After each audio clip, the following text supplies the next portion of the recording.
Welcome to McPlum, simple solutions served daily. You start by cleaning aggressively so products can bond. Use 70% isopropyl and a microfiber to remove oils. Once clean, inspect the dash for cracks, faded spots, and original material.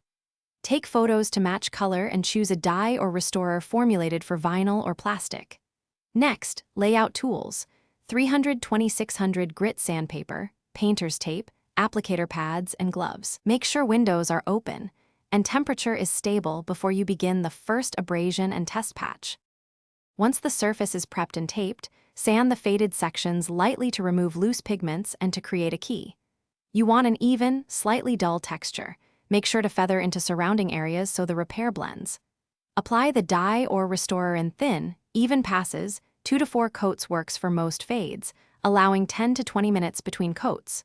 Use a soft brush for seams and textured areas. If product pools, blot immediately and reapply thinly to avoid streaks. To finish, seal the repaired area with a UV protectant or clear matte top coat so color lasts. Make sure you allow 24 to 48 hours of cure time before touching or reinstalling trim. You can lightly buff with a clean microfiber to reduce any unwanted sheen once cured. If the color is off, don't panic. Test tint a small hidden spot or add a thin additional coat to adjust. Troubleshooting tip: if cracking appears, stop. Fill the crack with a flexible filler, sand smooth, then re-dye.